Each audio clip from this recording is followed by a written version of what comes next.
High, welcome to Kishori Paradise. आज आपण बनवणार आहोत सर्वपिंडी हा पदार्थ। तुम्हाला वाटलं असेल सर्वपिंडी म्हणजे काय, पण हा पदार्थ दक्षिण भारतात केला जातो, प्रामुख्याने तेलंगणा आणि आंध्र प्रदेशमध्ये। तर त्यासाठी आपल्याला लागणारे साहित्य: तांदळाचं पीठ 2 कप, तुमच्या गरजेप्रमाणे तुम्ही कमी जास्त करू शकता।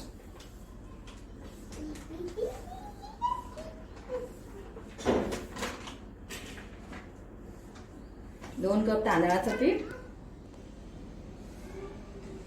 1 टेबलस्पून तीळ,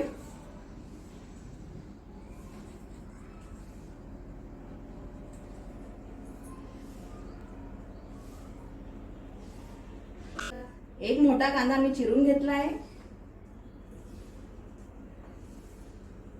चवीनुसार मीठ,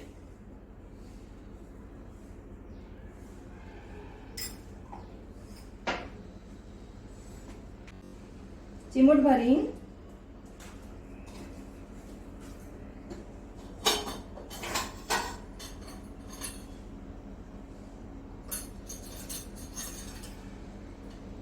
दीड चमचा लाल तिखट।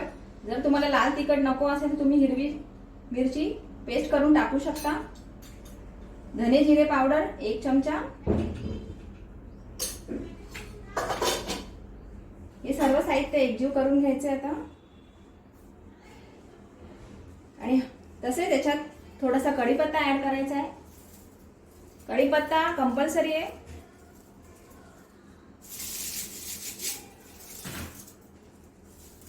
कढीपत्ता असेल तरच या पदार्थाला टेस्ट येते।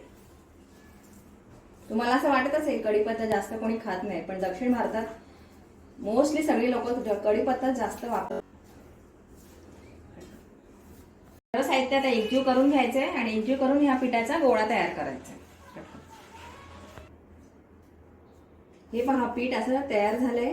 आता आपण या पिठाला थालीपीठ प्रमाणे थापायचे, पण थालीपीठ जसं आपण रुमालावर थापतो पाणी लावून, तेवढं पाणी आणि रुमालावर न थापता आपल्याला कढई किंवा अल्युमिनियमची दुसरी कोणती कढई असेल त्याच्यामध्ये थापायचे। ही बघा कढई आहे माझ्याकडे, याला मी तेलाने चांगल्या प्रकारे ग्रीस करून घेतले आणि आता ह्या कढईमध्ये मला हे थालीपीठ प्रमाणे सर्व पिंडी थापायचे।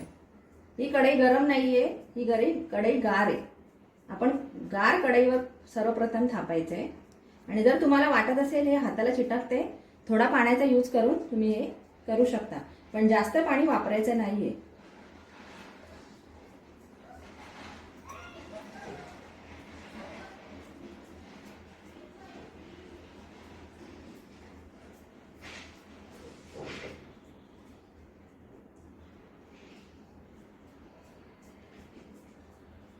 हे पहा, या प्रकारे हे तयार झालंय।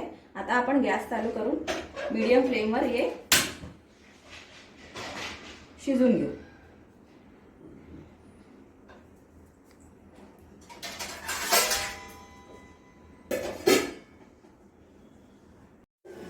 हे पहा, सर्व पिंडी आता हा पदार्थ आपण थापला होता, आता आपण त्याला टर्न करून घ्यायचे। टर्न करून झाल्यावर हे असं दिसतं। थोडंसं बाजूला आपण तेल शिंपडणार आहे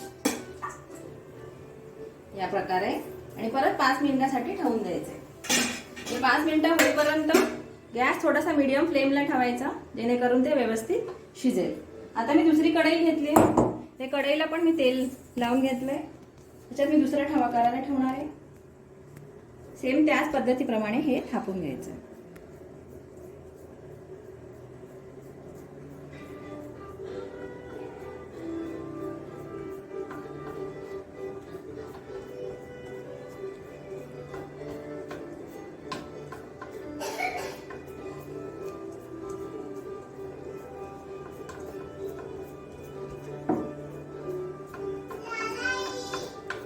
हे पहा, मी दुसऱ्या कढईत पण थापून घेतले आणि हे पण आता मी मीडियम फ्लेमला ठेवणार आहे।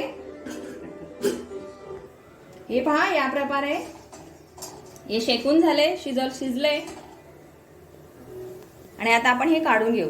असेच 1 बाय 1 करून बाकीच्या पिठाचे मी करून घेणार आहे। हे बघा, हे तयार आहे।